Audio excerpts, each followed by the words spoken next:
Comme l'a dit le président Tshisekedi à la tribune des Nations Unies, je me rappelle le 21 septembre, le retrait de la MONUSCO de la RDC soit un modèle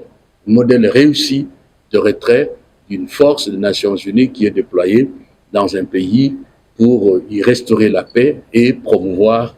si vous voulez, les principes universels, les valeurs de démocratie, l'état de droit et le développement partagé dans ces pays-là. Pour l'essentiel, en très grande ligne, des points importants, non seulement que les débats est clos, il ne peut plus y avoir des discussions sur le retrait de la MONUSCO en termes de principes et en termes d'engagement politique. Le retrait a commencé. On va dire, qu'est-ce que le vice-premier ministre raconte là? On est encore dans les discours, dans les liminaires. Non, le retrait a commencé. Dans ce sens que nous sommes à pied d'œuvre, comme convenu, pour fixer les modalités pratiques et pour essayer d'amorcer graduellement, mais certainement, le processus de manière, comme je vous ai dit, à ne pas perdre le pied à un moment ou à un autre. Donc, on a commencé le retrait. Le retrait séquencé sur l'ensemble de l'année 2024, de sorte que la première étape va de maintenant jusqu'au mois d'avril. Nous allons faire l'évaluation, c'est prévu. Après le mois d'avril, nous arrivons à une évaluation que moi j'appelle politique et stratégique au mois de juin. Et on verra déjà à partir du mois d'avril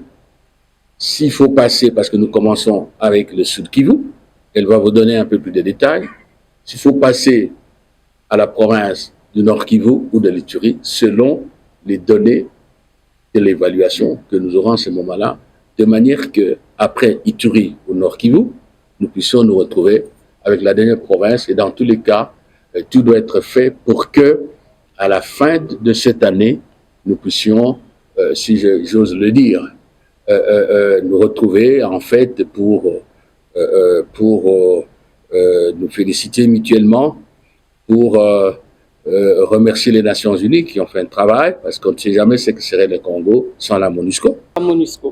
Alors, je tiens à préciser que le désengagement de la MONUSCO, ce n'est pas le désengagement des Nations Unies. Les Nations Unies sont présentes avant, pendant et après l'existence d'une mission de maintien de la paix. Donc, c'est important de comprendre que lorsque nous faisons le désengagement, nous faisons aussi une transition de responsabilité d'accompagnement de l'équipe pays des Nations Unies aux institutions nationales, comme ils le font à travers leur cadre de coopération qui est signé avec le gouvernement congolais, et aussi de savoir que en ce moment même, les Nations Unies, donc les agences, fonds et programmes, sont en train de travailler avec toutes les autorités nationales pour avoir un cadre de coopération qui va couvrir 2025-2029. Et ils sont maintenant à pied d'œuvre pour faire l'état des lieux. Et ça va nous aider dans le processus de désengagement. Nous commençons avec le Sud Kivu. Les troupes de la MONUSCO soient parties fin avril, le 30 avril du Sud Kivu. Alors, qu'est-ce que ça veut dire? Ça veut dire que les FARDC et la PNC vont renforcer leur présence dans le Sud Kivu et notamment dans les endroits où nous avons les personnes déplacées internes qui, pour le moment, sont avec la responsabilité des casques bleus. Au 1er mai, la MONUSCO va se focaliser sur le Nord Kivu et l'Ituri pour ce qui concerne la protection des civils. Donc la responsabilité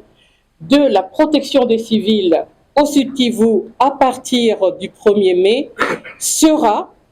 la responsabilité unique de la RDC, donc des forces de sécurité nationale. Ensuite, pour ce qui concerne la fermeture effective du Sud Kivu, ça sera le 30 juin 2024. Et le 30 juin 2024, son Excellence nous l'a dit également,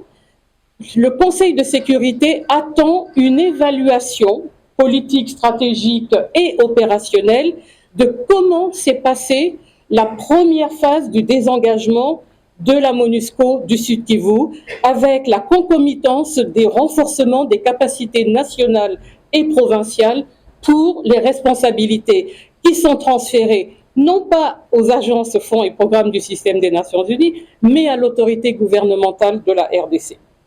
Donc ça, c'est un élément absolument important à comprendre.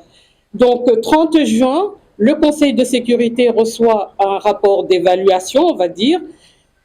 mais entre-temps, il y a un principe que nous avons agréé avec son Excellence et les équipes, c'est que tous les 3 mois, nous allons faire une évaluation de l'état des lieux, de comment nous sommes en train de mettre en œuvre ce plan de désengagement.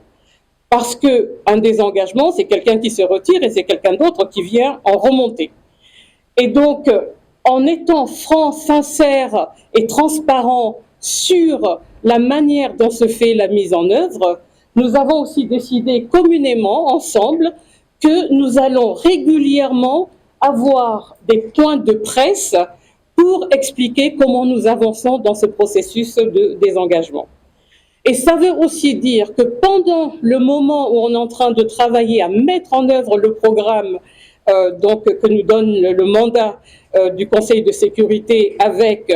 la protection des civils, le PDDRCS, donc tout le monde connaît le sigle maintenant, mais je vais quand même le dire en entier, le programme de désarmement, démobilisation, réintégration à base communautaire et stabilisation, plus la réforme du secteur de sécurité, avec les droits de l'homme, avec Femmes, Paix, Sécurité, Jeunes, Paix, Sécurité, tout ça ensemble fait que nous allons avoir une trajectoire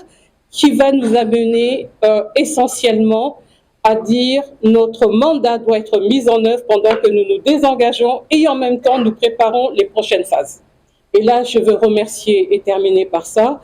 remercier le chef de l'État qui par ailleurs je félicite pour sa réélection et son 2e mandat, en disant le fait de dire à l'Assemblée générale qu'il veut que la RDC soit un modèle